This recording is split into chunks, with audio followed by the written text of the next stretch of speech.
everyone, I'm Katie Chambers, and welcome back to another episode of BTS Live Gems. We're still talking about loss and grief. Yes, I might still be smiling. I've been smiling, even though we've been talking about something that's kind of sad. Monique Whitfield, my wonderful guest, and I have figured out how to have this conversation, but encapsulate it in such a way that we still feel love and light and joy.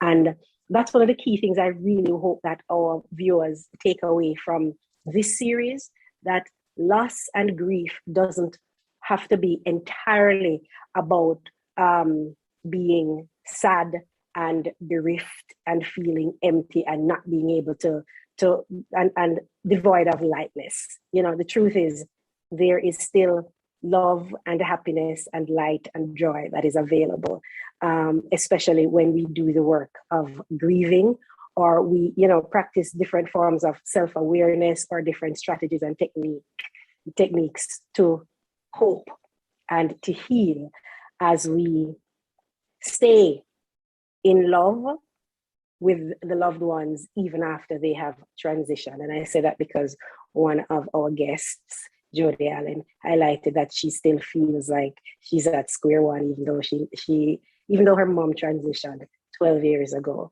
And we highlighted, I think that was probably Gem 1 or probably episode 1, that it's okay to still be or still feel like you're at square one, because for me, that square one is really that love that we will always have for our loved ones, even after they are no longer here with us physically. And so it's okay. Right? So we're at Gem 3. Monique, how are you feeling? I'm good. I'm all right. Good. I'm smiling. I'm feeling good too. This is a safe space, a good space. Thank you.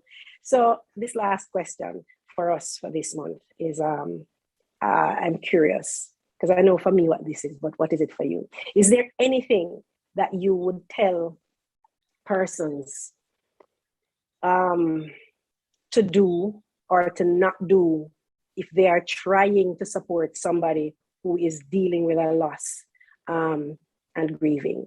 Any bit of advice or just information you want to share about something that you may have noticed about what you think they should do or should not do if they're trying to offer some support to somebody who's grieving? What they should do, just listen, because I would say that there's nothing that you can say to make them okay, but there are a few people who know the right thing to say, or sometimes God just puts something in your spirit and you get the right thing to say. And a lot of people, sometimes they drop some gems in your life when they're talking to you, but 90% of the time, they just want to talk. There is not much that you can say to help them. So what you should do, just listen to them and hear their pain and let them know that you are there for them and you're supporting them. What not to do. Don't tell them that, as we said in previous episodes, don't tell them that it's time, you should be over this. Get over it. I've had somebody tell me that. And the truth is, I didn't even waste my energy on him. I did just say, okay, whatever. And then I did just give him a break. Because you can't tell me that that's life and it have to happen. What you mean?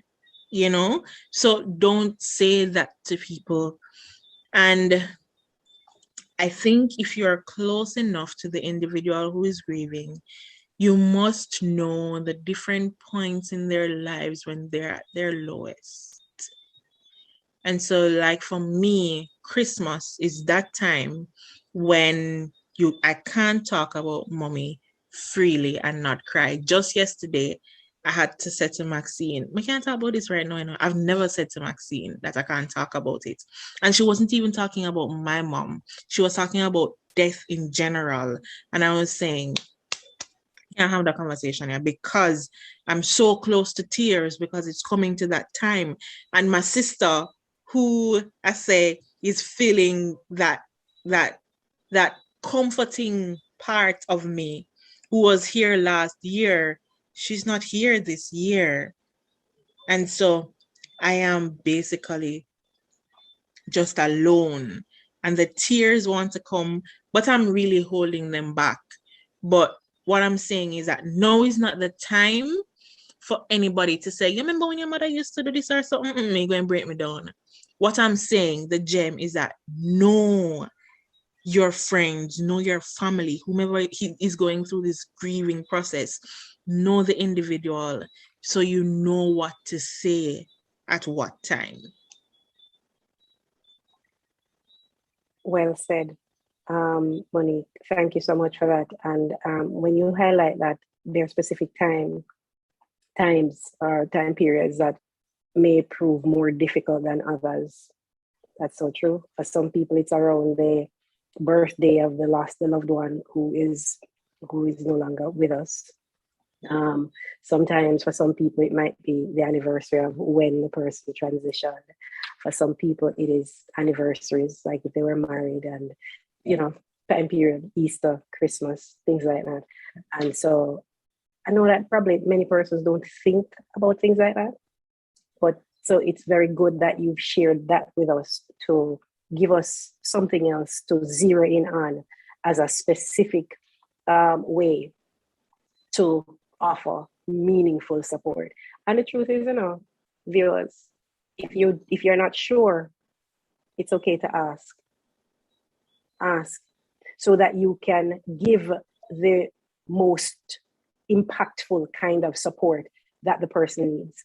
And I want to say just before we leave that, Monique, please know and remember that it's okay to cry and that you should. If you're feeling like crying, I guess if you're at work, you don't want to feel like you're breaking down, but I want to make sure that I remind you, and I'm sharing with all our viewers as well, that when we are going through a loss and you feel overwhelmed and like you need to cry, please know that you should. Crying is cathartic.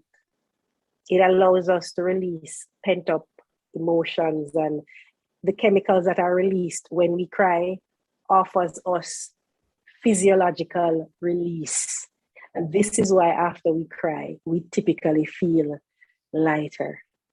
Mm-hmm. It doesn't fix the problem, because you're still dealing with the loss. But afterwards, it gives you more space to breathe until the next time if you need to cry again. So Monique, I'm reminding you, if you want to spend the whole time leading up to Christmas crying every time you feel like cry, please cry. That will give you enough space to experience some joy in this season so that it's not entirely sad for you. You won't be able to feel anything else if all of those feelings of sadness are bottled up. That's the only thing you're going to be able to feel. So if you want to start giving yourself that opportunity to welcome in other emotions, you have to let go of the one that's filling you up right now. You understand? Mm-hmm. So that's my reminder to you. Thank you. You are most welcome. That's it for this month's BTS Live series of loss and grief. We've been talking to Monique Whitfield. She's been sharing with us her experience of losing her mom to breast cancer and what the whole process has been like for her. She's also shared what it's been like for her family.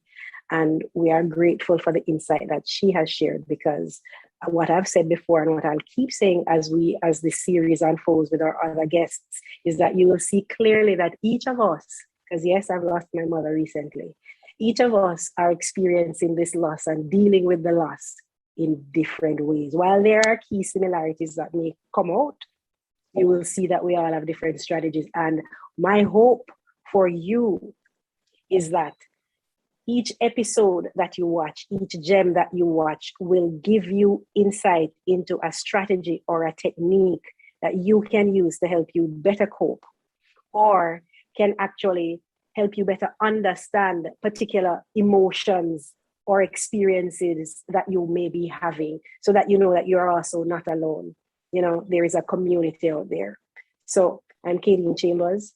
Thank you so much for joining us, Monique and I, for this series of BTS Live. Monique, thank you. You're welcome. My pleasure.